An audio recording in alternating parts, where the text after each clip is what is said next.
Hello, everyone. Wow, we have such a great turnout. Welcome, California.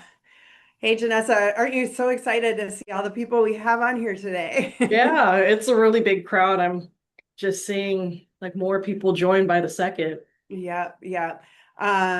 Before we're gonna have a slow start because we do have so many people registered today. We want to make sure that everybody has a chance to get on the Zoom, and hopefully you've all ordered your food.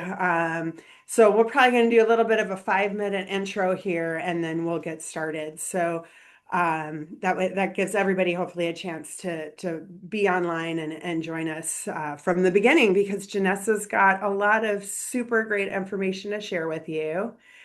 Um, Before we start, I'll just introduce myself. My name is Heidi Posada, and it was fun looking at all the people we have registered today. I've met with some of you, a lot of really amazing organizations we have attending today. And so we're looking forward to hopefully having a chance to meet you in the future and learn more about all the amazing things you're doing here in the state of California. I guess before we get started, this is all only California nonprofits. And my role here today, Janessa is going to be presenting most of the material. My role here is to hopefully answer questions as you have them. So we do have our question and answer box. The chat box is not live today, but the question and answer box is. So since we're all California, and I'm a huge sports fan, I know not all of you are, so Janessa is one of the ones that's not, Hi. right? But because we have the NFL wild card coming up, and I'd like to see if we can get that question and answer going. I know Janessa's answer is who cares, I'm guessing, right? But Are let's we talk go about Niners? I think we have every California NFL team in the playoffs. So the 49ers, the Rams, Chargers. and the Or Chargers, yeah. right? So maybe just to see if people get used to using that question and answer box, maybe anybody want to say who you're cheering for this weekend? I'm personally, if they were in it, I'd be a Vikings fan because I'm from Minnesota. Uh, Janessa, have you picked one just for the fun of having one? I'm Niners. My dad is from more San Francisco side, so Niners, but my mom was an Oakland Raiders fan, like Oh, okay. that side, but for now, Niners. Yeah, luckily they moved to Las Vegas so we can claim all three California teams made it. They Yeah. were far from making it. Okay, we've got a Rams. Thank you, Tony, for participating. We've got a Rams 49ers. boo, but they're probably gonna do pretty well this playoffs.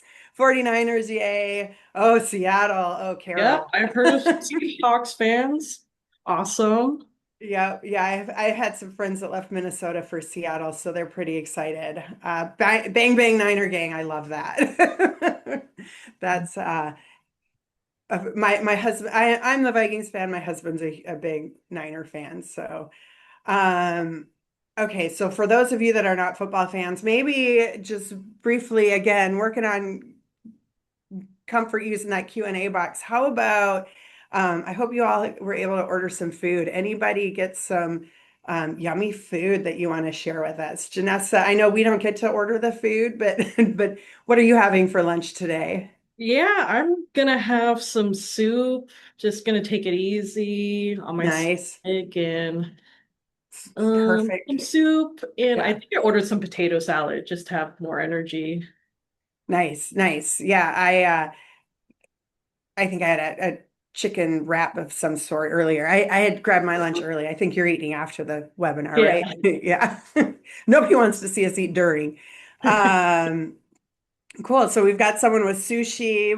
We've got more Niners fans. Perfect. I love all the Niners fans. Ooh. Um, uh, yeah, well, I hope you all are, I know we're coming back after the long, some of you had a couple weeks off. Hopefully you all enjoyed the holidays, figured out ways to stay dry. I stay dry by going to Arizona where my family lives now. So, but I think we're going to go ahead and get started. Are you ready, Janessa?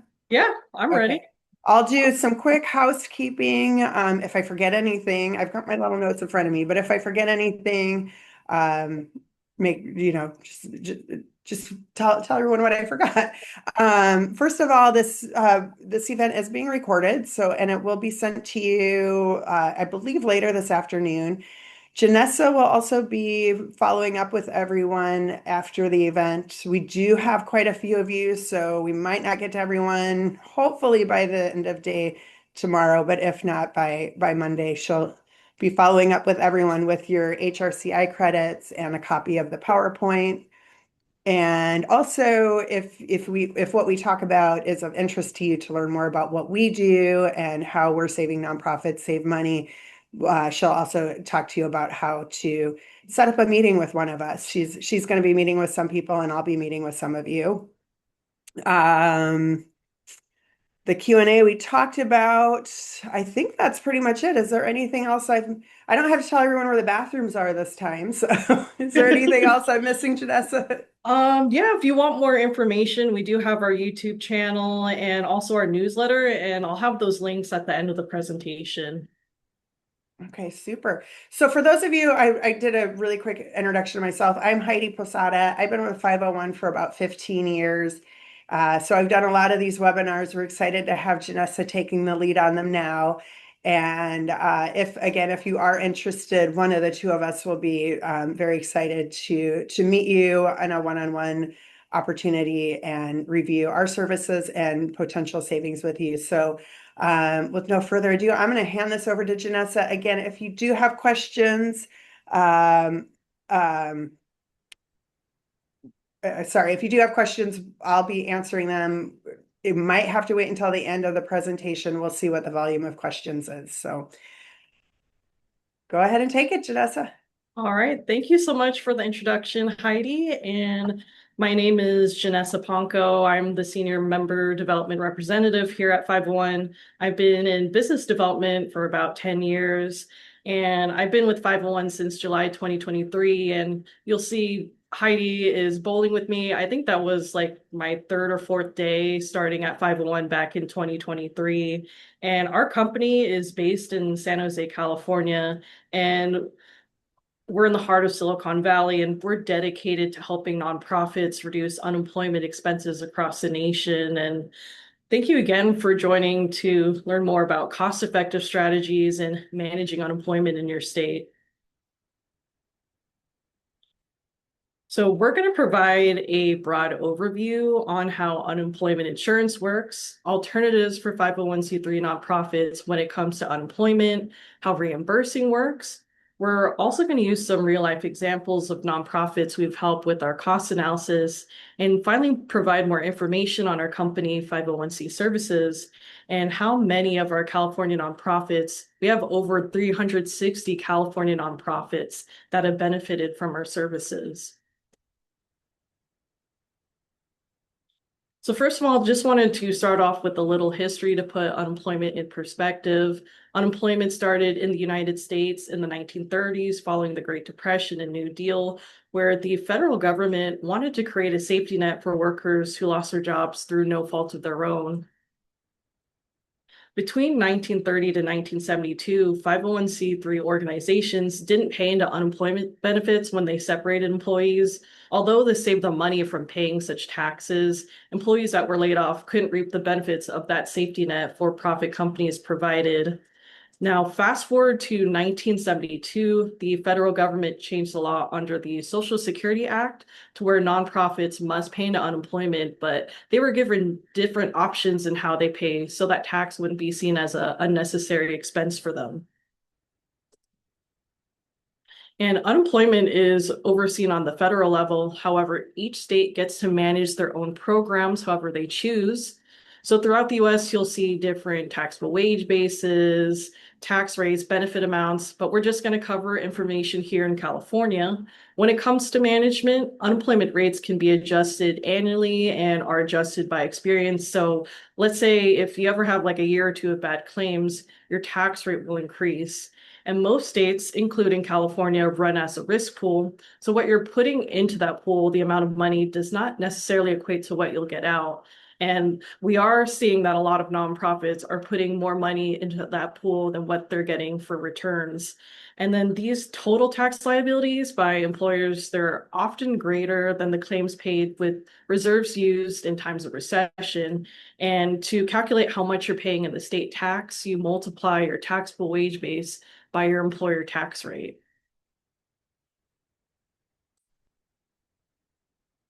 All right, so we have a little quiz. So take a guess on what a single claim can cost in the state of California, and feel free to put your answers in the Q&A box. Right, I see, looks like I have 6,000, I have 8,100, 2,100, 10,000, 35,000. And let me see, 35, 15,000, $10,000. We have $25,000. So just as a little hint, the total cost is looking at the weekly benefit maximum multiplied by the maximum number of weeks someone can claim. Let's see. I have a couple more guesses. We have $12,000, $13,000. Let's see. I see $10,000, $15,000. All right, so the maximum amount, oh, I think there's another one that came up, 15,000. So the maximum amount a single person can claim in unemployment in the state of California can cost $11,700. And just as a caveat, this is what an employer is charged for employee benefits by the state. So those extended benefits you saw during the recession and those COVID payments, they were actually covered by the federal government. So in California, the maximum weekly benefit amount is $450. When we multiply that number by 26 is how we get that $11,700 for the maximum of what a single person can claim on unemployment. And then the federal government sets the wage base at a minimum of $7,000 and there's no maximum. The state of California is at the lowest taxable wage base at $7,000. So that means for the first $7,000 an employee earns, your organization gets taxed on that. So you'll see the majority of employers in California pay their taxes in the first quarter, but you might see that taxes paid after that first quarter, maybe for like seasonal employees, new hires, or employees making less than that $7,000. And then the minimum and maximum tax rate. So the minimum tax rate is at 1.5%. The maximum tax rate is at 6.2%. And those are both set by the state. And then there's also a 0.1% employment training tax that's added to all tax rates, unless you have the maximum tax rate at 6.2%. And I'd like to share some additional information that's unique to California. If you happen to have staff in other states, this may not apply. If you're a member of 501c Agencies Trust, we can help you navigate the different laws here in California and in other states too. So we work with a lot of YMCAs, Boys and Girls Clubs, and summer camp programs. So we're very familiar with this first tip. So California exempts camp staff from unemployment coverage, provided that they're a full-time student, employed less than 13 weeks, and if the camp operates for less than 7 months a year. If the above criteria are met, their wages should not be included in your quarterly wage reporting to the state, as this is not considered covered payment or covered employment. So reporting their wages in error may result in a liability for benefits if they file a claim. And if you do provide severance pay, you will want to make sure that you're not unintentionally overpaying by reporting these wages. The state of California does not consider severance payments to be wages. Therefore, these types of payments do not impact unemployment benefits. Individuals can receive severance and their full unemployment benefits. These payments should not be reported on your quarterly wage reports. If you report severance as wages, it can increase your liability by helping former employees re-qualify for a second claim after the initial claim is expired. Our members, if you join our trust, can benefit from having experts available to help prevent them from overpaying for unemployment. So if you ever have questions on information like this, we'll do our best to help you out. And then the last thing that I want to note from the previous slides is that improper payment rate, which is at 16.85% in California. And this overpayment equates to around $3 billion in overpayments to former employees who are collecting unemployment from the past 3 years. And this is information we get from the Department of Labor. You can see California is one of the many states that's greater than 13%. And this is important to know as we really encourage you to look over your claims and make sure that you're not overpaying for anybody's claims. And here at 501c Services, we help organizations monitor this. And if you are managing on your own, you want to make sure that you're properly charged for a former employee's weekly benefit amount.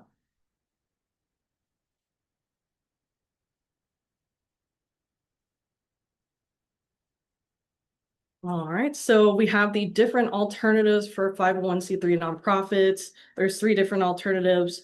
One is that you pay the state tax that we mentioned earlier with the tax rate that's set by the state and taxable wages. Another option is that you can self-insure or reimburse for your unemployment, where you just pay dollar per dollar for your unemployment claims. So you're basically only paying for the benefits issued. And then the last option is kind of a hybrid of both, where you buy insurance that offers a savings of reimbursing while also providing that safety net.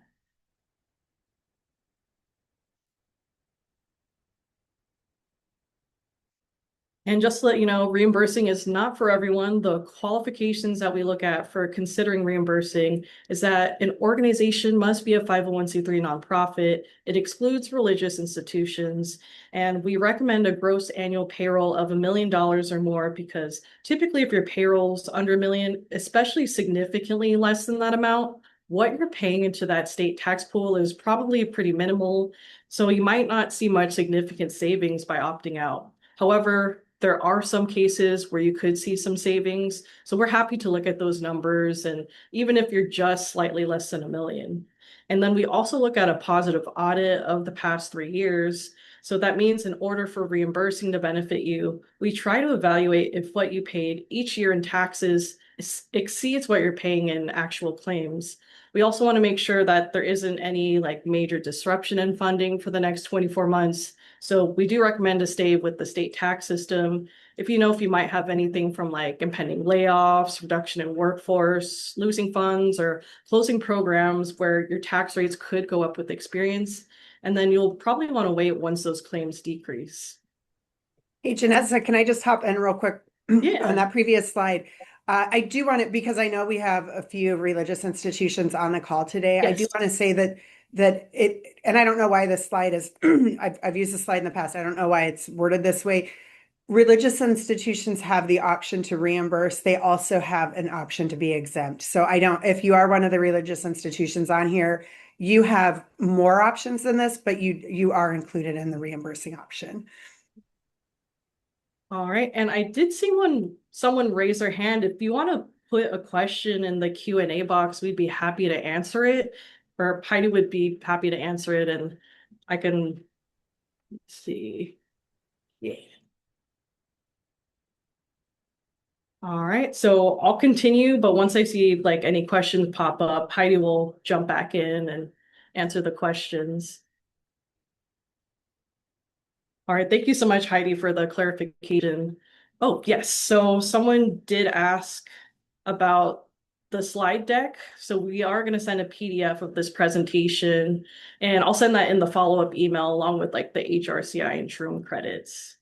All right, so with the process of reimbursing, how does it work? So with reimbursing, your tax rate turns to 0%, and then the state will bill you only for the unemployment claims you receive over the quarter. So it's a great way for nonprofits to save money and be a better steward of donor dollars. The process is seamless for separate employees. No matter how your employee gets separated, they're still going to go through the same process for EDD, where the state determines their benefit amount based on the base period pay. The only difference is how your quarterly bill is calculated. Instead of paying that state unemployment insurance tax, you're now only responsible for any charges your organization incurs.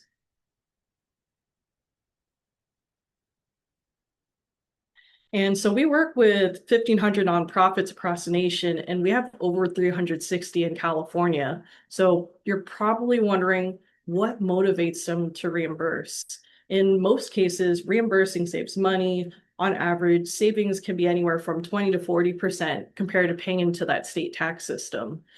And this is really the main driver for most organizations to switch. Reimbursing also eliminates any concern of changes in the state tax, such as any tax hikes you can't control. And you become a better steward of donor dollars as you just pay for your actual claims and putting money into that state pool. All right, and I saw a question pop up. If you did miss part of like the session so far, we are also going to share the recording after the presentation's done. So that'll be sent separately through Zoom.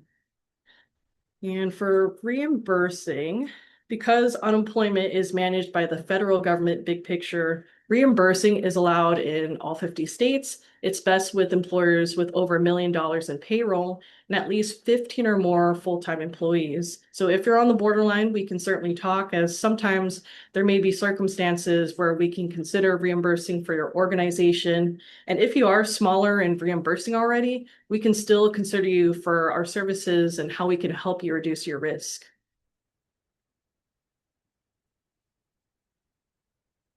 And now we're going to get into some examples on how to pay for the state tax.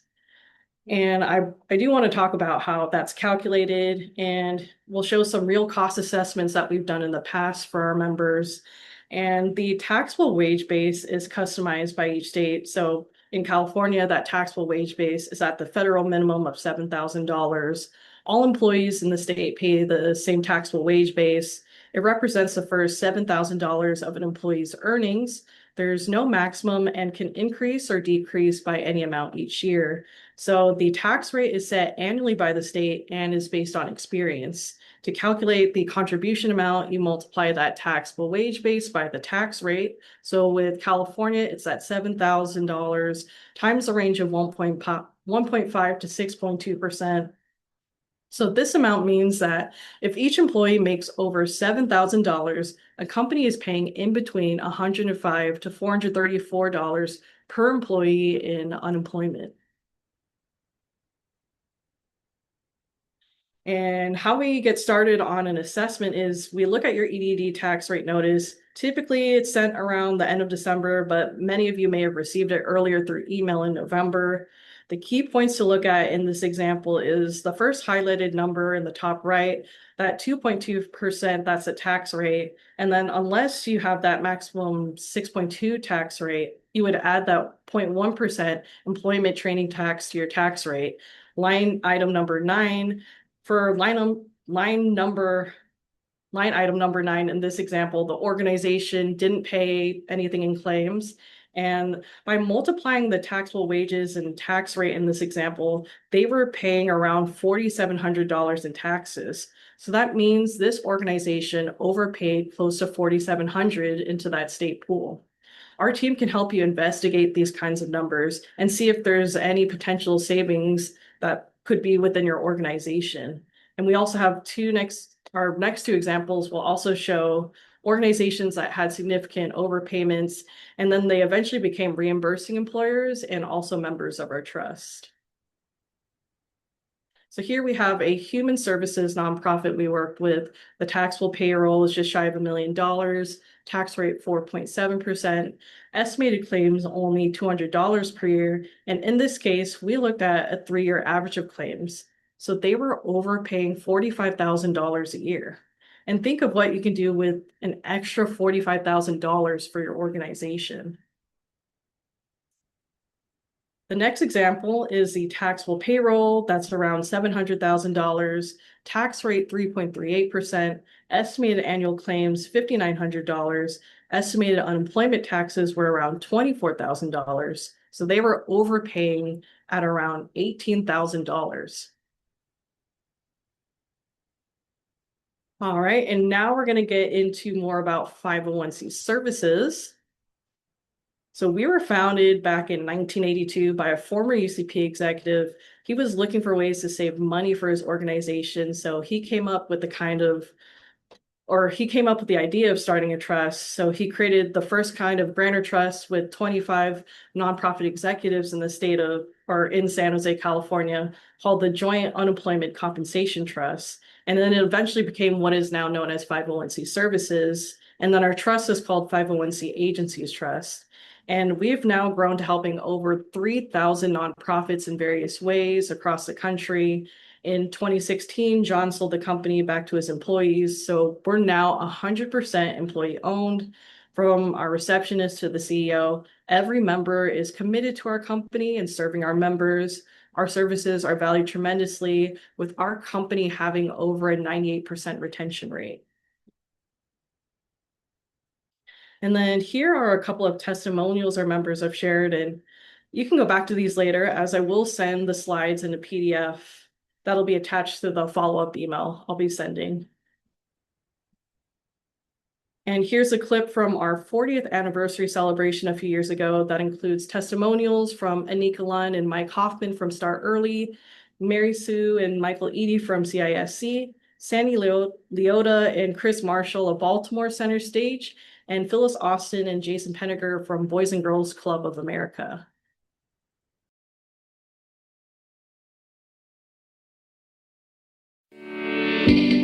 What makes me passionate about working for a non-for-profit organization is because I knew I always wanted to work for a mission-driven organization. Our mission is to work with immigrant communities so that they can achieve the American dream.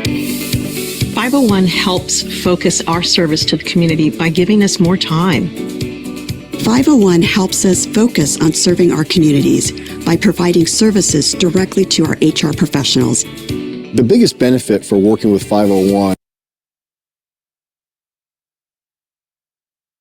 is really the transparency and ability to forecast our costs when it comes to our unemployment benefits. They also keep our cash flow steady through claims that are sound and take a lot of the admin burden off of us so we can just stay on autopilot. We're very grateful for all the support you provided over the last 4 decades, and we wish you continued success in the future. Congratulations, 501, on your 40th anniversary. It's been a pleasure serving with you for the last 24 years.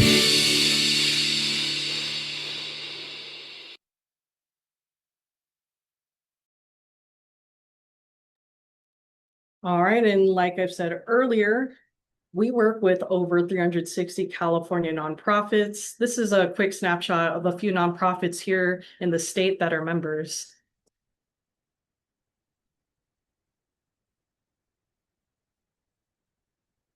And just as you heard in the clip, we help nonprofits relieve administrative burdens that can come with unemployment. The first way we help nonprofits is through claims management. Here in the state of California, we've handled over 4,000 claims in the past year.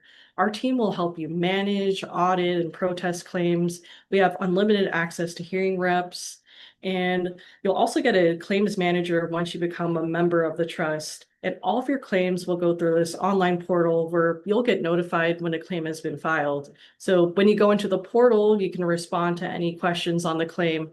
And if in any case you ever go on PTO and forget to delegate these unemployment tasks, it shouldn't be a problem for when a claim isn't responded to in several days. It gets escalated and handled. So a big part of our claims management is that our team doesn't want to see your organization overpay or get hit by any of those California error rates. So we'll help you audit those charges for you or prevent you from paying the claim when someone gets terminated. So we want to make sure that you're on top of your claims and also have enough support to do so. And our HR services includes 3 components. We offer access to unlimited HR consultations. We're a small dedicated team that can answer any of your HR related questions. So if you ever have an ongoing issue, you can develop rapport with a person who will support you and manage any of your HR related questions. And our HR services have trainings throughout the year that are HRCI and SHRM certified. And we also have an online knowledge library with our HR services. Janessa, can I do a quick question? Yeah, Sorry to interrupt. oh, We no did have a worries. question that relates to the claims management that I thought was a good question to bring to the whole audience. So the question is regarding claims, we use reimbursement, but we're surprised to learn that even though we weren't the last employee's employer of record, excuse me, we were first to have to pay that employee's unemployment. Why would that be the case? So the best way I can explain this is so basically what this person's saying is someone left their organization, got another job, lost that job for some reason, filed for unemployment, and now this other organization is paying part of the unemployment. And the best thing I can say is it's because unemployment is unfair in many ways. We do some presentations where we go a lot more deeper into the claims management, and the first thing they say is it's just unfair. The reason to get a little bit more detailed, it's because base period, and if you are part of the base period of that person's time when the state looks at their base period, you could be charged for that claim. That is part of the reason why I think the claims management is so helpful for our members is we can help them explore opportunity. We make sure that those claims are audited. So even if you have to pay that claim, we make sure that you're not overcharged, that you're charged the correct percentage. And we can also just help explain this is why this is happening. This is, we can't prevent it. It's part of the California unemployment system, but there are ways to use that to your advantage. So one way is if you hire someone and you know from the get-go they're bad seed, they're not going to work out, maybe, let them go earlier so that you're not paying into the base period as much. So I hope that answered your question. And I'll let you go back, Janessa. Yeah, no, thank you for that really great information. I'll jump back into what our services are. So we talked about HR services.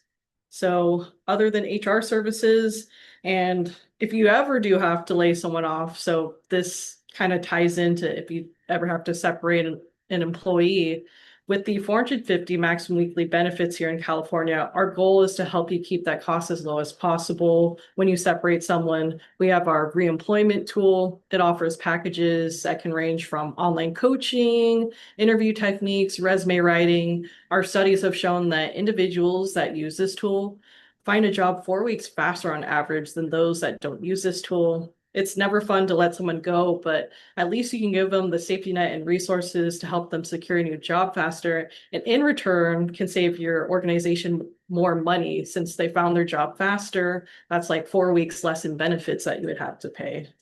And then we have our protection part. So it's our insurance part of our program. Most of our members take our stop loss protection that helps them during catastrophic claims. And then other than catastrophic claims, for managing the general highs and lows of unemployment, we have the trust account. This is a reserve account owned by your organization. It's to help your organization save more money and pay for any potential claims that pop up. And so I hope this sparked your interest, and maybe some of you may want to manage your unemployment through us as a reimbursing employer. So if you want to look into potential savings, what we would need from you is your 941s and estimated payroll from 2024 to 2025 as a reimburser. And if you're paying into the state tax system, we would need a copy of that 2026 tax rate notice. And it's also helpful if you bring your 2025 and 2024 tax rate notices so we can look at additional data points for you. All right. And so we have our Q&A. If you want to ask any more questions, we'll stay on for another minute or so, and Heidi would be glad to provide more clarification and information. Janessa, you must have been too thorough. There's no questions. Yeah, we currently don't have I could have had lunch at noon. I know you got a head start. Right, yeah. But yeah, if you do have a question that pops up, we'd be happy to answer it. We'll stay on for one more minute or so, and we have a couple of announcements. So we have 2 events that are coming up, and we have the Santa Clara seminar and our Long Beach seminar. So the Santa Clara one is Thursday, January 22nd. Long Beach is Thursday, February 5th. And if you bring your tax rate notices to the event, we can also do the cost analysis in person. And let me know if you'd like to RSVP. I'll have my contact information. And if you're unable to attend, you can also contact me and we can look at alternatives. And I do think we might be waitlisted for Santa Clara at this point, Okay. but please sign up if you're interested because spaces might open up. We might have one or two seats left. So we do have some questions coming in. Yep. The first one is, how much does it cost to work with 501c services? We do charge a fee for our services. It's based on your gross annual payroll. So we will, and we always include that. We're very transparent. We'll include the fee for our services when we do the presentation for you, the cost analysis. So if you want, I typically like to do the whole package, but if you want the fee, just to know the fee before you move forward, we would need your 4 quarters and 941s, and we can show you the fee for the services. What determines what the SUI tax rate is, and if you're being charged the max rate, what would bring it down? Basically, what determines the SUI tax rate is your experience. It's just like think of your automobile insurance. It's the experience. If you have really high turnover, or maybe even had a couple of really bad years. California looks at your total balance. You're basically your overpayment into the tax system. And and that's how they determine the tax rate. That's kind of the simplest way of saying it. Best way to bring it down, if you had some really bad years and you're still on the hook for them, the best way to bring them down is to start reimbursing and turn that tax rate into 0%. If you're an organization that just traditionally has really high turnover and that's just part of the business, you might not be able to bring it down, but you might be still paying less into taxes than you are in claims. We do see that in about 10 to 15% of the analysis that we do. We currently use USTR. Your service is the same. That's a great question. We're better. I'm kind of being cheeky when I say that, but I'm also totally honest. UST. Bullet points might look the same. If you have any challenges with them, anything that you're not happy with, please talk to us. We'll be happy to do an analysis for you and show you how our services are different. We are, like Janessa said earlier, we are an employee-owned company, and I think you see that we have a receptionist that answers the phone here. You don't get a robot, you don't get voicemail if you call during regular business hours. We have a CEO that's very hands-on, and everybody in between is very committed. Many of us, including myself, I came from YMCA and American Cancer Society. Many of us come from nonprofit background. So anyway, if you are using another third-party administrator, we'd love to talk with you, especially if you've had any hiccups with them, and show you how we could be different. And one person wants to RSVP. I've already got your name for the lunch voucher, so we'll follow up with you for RSVPing for the event as well. And I think that's all the questions. Nope. Let's see. I have to scroll down. Yeah, 3 more questions. Yeah. Is there a cost to the seminar? No, there's no cost to the seminar. Do you recommend the insurance option? Our claims are close to if we were paying the state. The insurance option is really something, it's more of a case-by-case basis. So I would love to talk with you more, or Janessa, and we can talk more about, and we do, like I said, about 10 to 15, maybe even 20% of the time, we recommend someone either return to state unemployment or stay in state unemployment, or we recommend reimbursing. And then there is that middle where you purchase insurance. That's for a unique circumstance, but we certainly do recommend that. It's more how your board wants to go.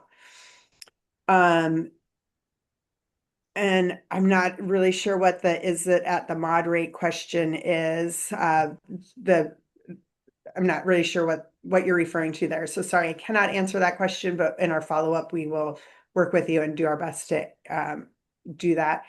And Sherry, we will get you on the RSVP list for Long Beach. We'll make sure to capture that. So we've got a couple RSVPs. Great. I think that's hopefully that's good feedback for the quality of information you received today. Yeah, this is awesome. I'm really excited for all the events that are coming up, and all right. Yeah, I just hope California can dry out so we're not traveling in the rain. Yeah, the weather hasn't been too bad this week here, Yeah. like in Northern California. Yeah, it looks promising. At least this Yeah. weekend's going to be nice. So hopefully Oh, it yeah. continues for our events.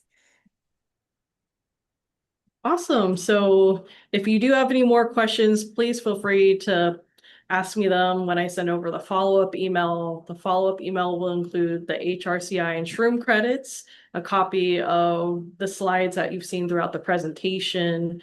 And if you want to RSVP to the events or decide you want to join and maybe bring like a colleague or two, let me know. And this is my contact information. And thank you so much, everyone. Hope everyone has a great lunch and rest of their week.